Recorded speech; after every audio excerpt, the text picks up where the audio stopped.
Well, good morning, members. I'm very pleased to provide an update on our Har-Tru courts. As many of you are aware, this has been a major focus of our General Committee and of course our management team. So it's great today to be able to provide you all an update. I'm extremely pleased to introduce the team who have been working most diligently on the Har-Tru project. So we have Ed Montecalvo, all the way from the east coast of America, and his reputation is that he really is the #1 expert in the world for Har-Tru.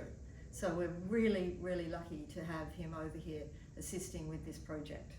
And of course, well known to most of you, Anthony Lewis, our head groundsman extraordinaire, and Tim Hunt, who's been doing a lot of the actual physical maintenance and really getting right into the technology behind the success of the Har-Tru project. So Ed, if you don't mind, I might start with you. Sure. And would you mind telling us a little bit about sort of your experience and your journey to where you are today? Yes. Thank you. I'll be happy to do it. This is my 41st year working with the Har-Tru surface.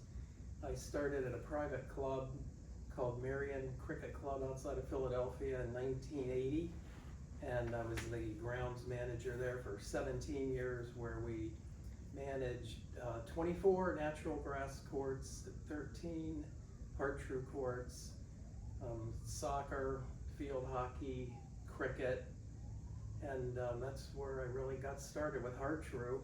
And I was there for 17 years, and during that time we rebuilt all of the grass surfaces and the clay court surfaces, and at that time the owners of Har-Tru asked if I would be willing to join them. That was back in 1996, and I said yes. And so for the last 28 years I've been here with Har-Tru, and my job is to work with clubs. We train builders how to build clay courts, we train owners how to take care of them, and that's part of the reason while I'm here. I spend about 100 to 150 days a year traveling around the world working with different clubs, and I've learned a lot along the way, and I get to share the knowledge of our company and explain the life cycle of the clay court and how the clay court should be maintained, and then we provide customer service support afterwards. So we're here for you for the life of your court. We just don't show up and give some advice and leave. We have a vested interest in helping ensure your success. And so part of my success along the way was I'm actually a Penn State trained agronomist from the Pennsylvania State University, where I went to school and studied golf course management, and so I was in the golf course business. That's where I grew up.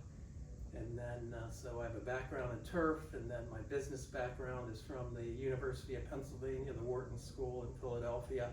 So I bring a wealth of knowledge to help our clients, from everything from planning to execution to everything that's involved in the life cycle of your court.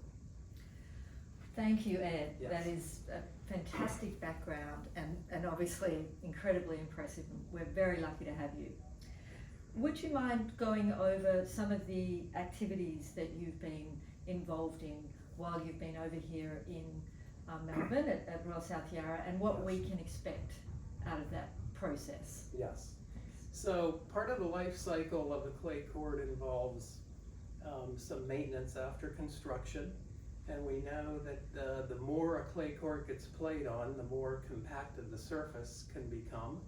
So what we're doing here during my time with the staff is we're decompacting the clay court surface to get it breathing and draining and living again, so to speak.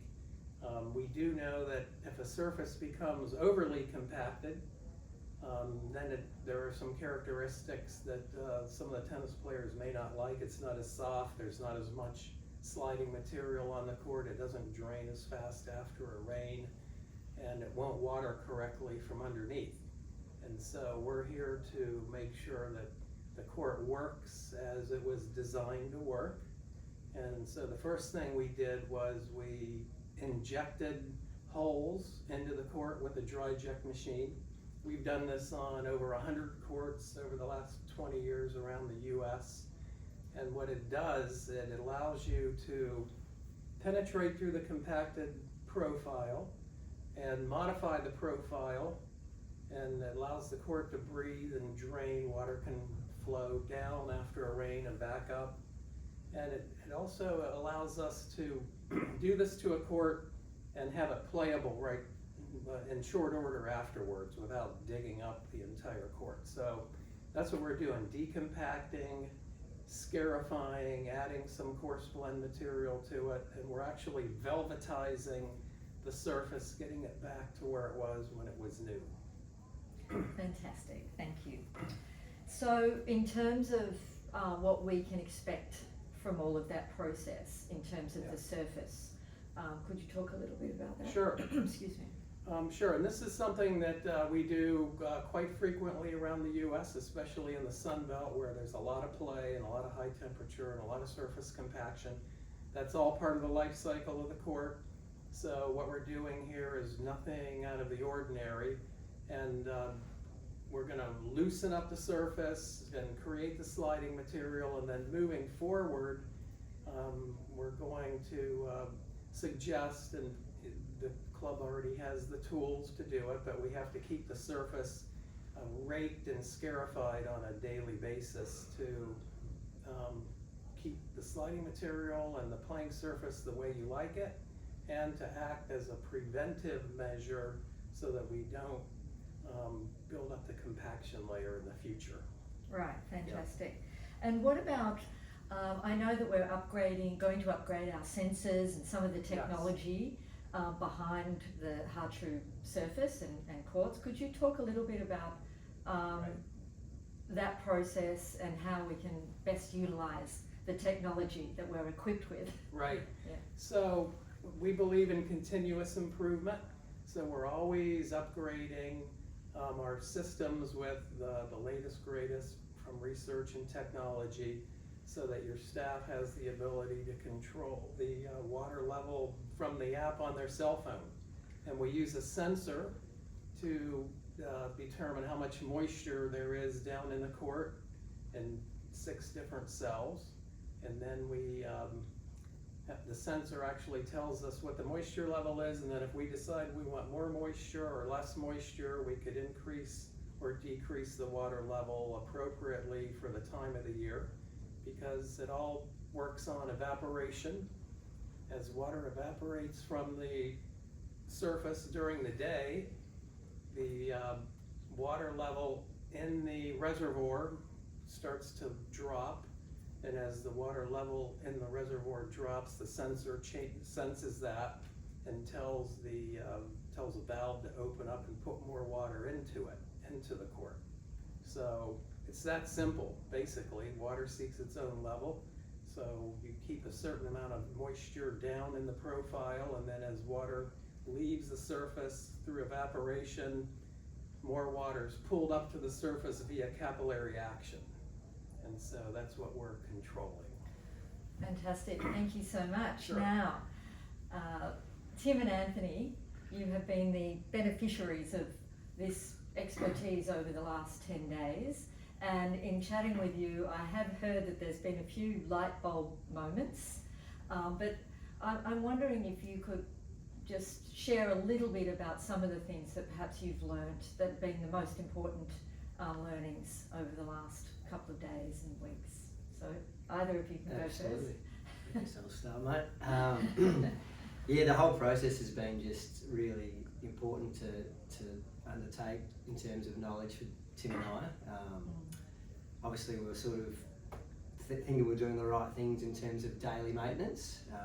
We brought the gator rake in the last couple of months, and that was certainly helping, but not really realising how compact that surface was until Ed got here and really said, you know, it's basically like wet cement. Yeah. Getting that dry ejecting machine in to punch the holes was a bit of a game changer, obviously, and just seeing the process from there, using the scarification to agitate the surface and bring it back to life, it's been really cool to see, and it actually looks like an inviting tennis court again to want to play on. Yes. And equipping us with the knowledge from here to be able to go forward and maintain the surface as it should is really exciting. Fantastic, and through this period of time we actually have had a bit of rain, so we can see how the courts respond to that rain, and it seems like they're handling that very well now that they've been Absolutely. aerated. Yeah, look, when we had the 20 miller run, I think over the last week, the water just drained through, and there was actually water line on porous courts where in previous, a few weeks ago, that would have been just total lakes on the Har-Tru, so Well, it's that's certainly very alleviated pleasing. that, which is awesome. Yeah, fantastic. And Tim, any light bulb moments that you can share? Oh, there certainly has been. Realising that it's not too dissimilar to turf practices in terms of decompaction, taking that compaction away, scarifying, just like we do on the grass courts here as well, to allow water penetration and a really nice surface to play on. And in terms of like more the technology side of things, like using it to our advantage rather than previously we were just knowing that it looks a bit dry, let's just up the water there, or it's a bit too wet, let's just down it. But after a rain event, we've learnt through Ed that we can drain the reservoirs and actually increase the speed of the drying out of the court, getting that water out of the system, and then once the weather's appropriate, building that water back up to the right moisture level for a perfect surface to play on. So that's been Fantastic. Okay. really good. Well, thanks for your insights. Finally, Ed, I have one last question.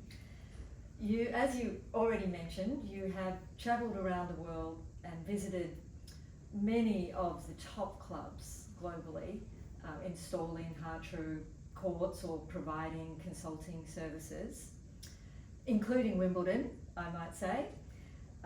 Now, since you've been here at Royal South Yarra for the last 10 days, do you have any sort of insights or thoughts about our club? Not necessarily in relation to those other clubs, but just generally. Well, I do. It was actually, this is my second trip here. My first trip, I was here for 40 days. Right. And Okay, that's thanks right. to Stuart, I got to actually stay on site the entire time while the courts were being built. And what's really unique is there are only a handful of world-class clubs like this in the world that have grass courts. You can count them on one hand in the US. And to come here and to see this and to be part of the living history of this club kind of reminds me of the club that I used to work at. And they're very few and far between, very unique. And this club welcomed me with open arms, and it was just really eye-opening to see, you know, how busy this club is, and to see all the courts in use and to be part of the future of this club, you know, with the Har-Tru surface. And so it's been very enlightening, and you know, we look forward to having a great relationship with the club in the future. Oh, fantastic. Well, we will enjoy that also. So on that note, I would like to thank Ed for not only coming over from the East Coast, but also for just sharing some information today. And Anthony and Tim, thank you for your information, and we look forward to working with you on the Har-Tru courts going forward. So lovely, thanks.